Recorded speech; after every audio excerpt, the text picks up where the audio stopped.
Another area that we're looking to, that we have been working on, obviously, is the twinning project.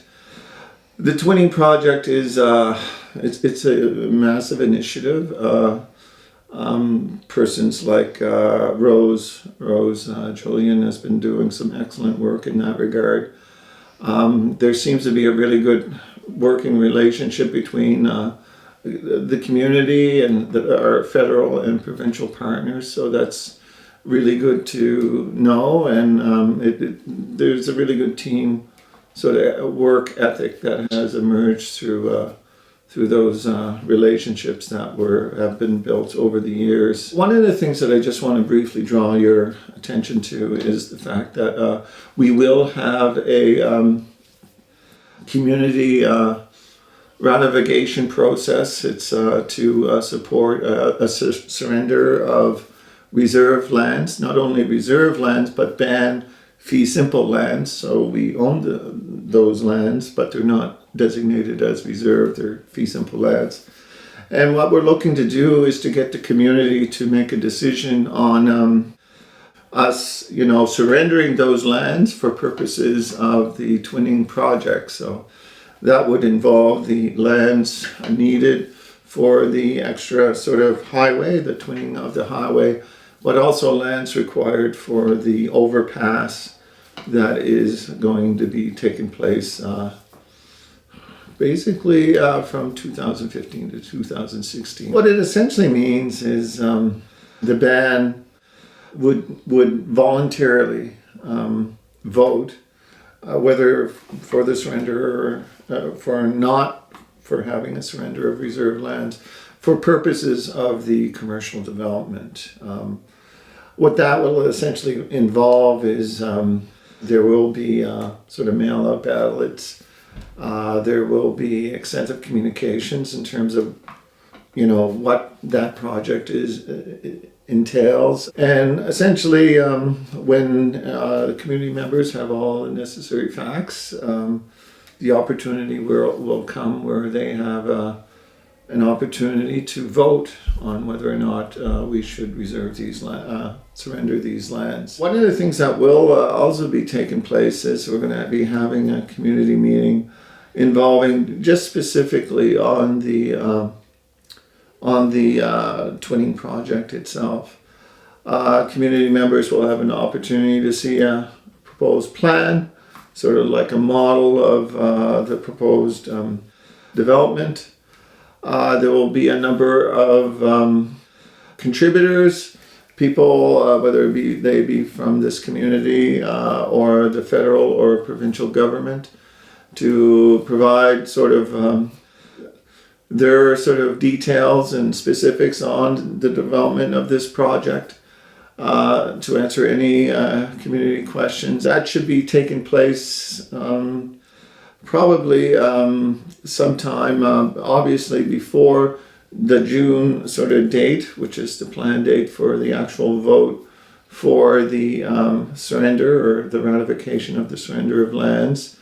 So please check the website, things of that nature, in order to get further specifics on that. The lands are not extensive. Essentially, they're the required parcels to allow for the development of the highway project, the twinning, and the overpass. If obviously they're not surrendered freely, we would in turn be compensated for giving up those lands. We are in the process of having an appraiser, somebody knowledgeable in real estate, to give us certain amounts for compensation on what those lands, us giving up those lands, surrendering those lands, what they would be worth for in terms of fair market value. So they won't be given up freely. There will be a compensation coming back to the community.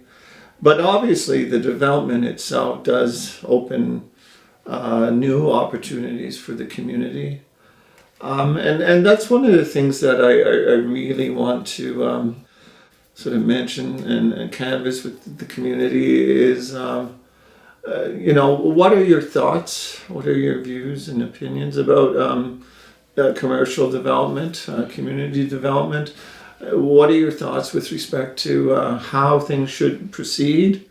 Because basically, I want this plan to be a community plan. I want to sort of find out what people think about this development, what sort of ideas and opinions and thoughts you have about how this commercial development should proceed. The sky's the limit. I mean, some people might want to view this as a sort of like a Millbrook Power Center kind of opportunity, or member to in terms of their commercial development. And this opportunity just provides a certain situation for us to really plan and effectively think in terms of not only the immediate future, but the long-term sort of benefits to the community as well. There's a lot of work that has to be in place.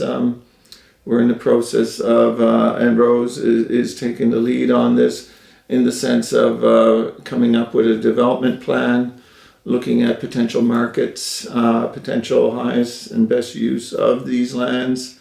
So a lot of work still has to take place, but it's certainly an exciting time for the community. The other element that I just want to briefly mention is it does relate to the twinning project, and a number of other bands are initiating this as well, but we're in the process of considering whether or not we would sort of entertain land development through the First Nations Lands Management Act. The First Nations Lands Management Act provides a mechanism for bands, specific bands who agree to administer and manage their own reserve lands.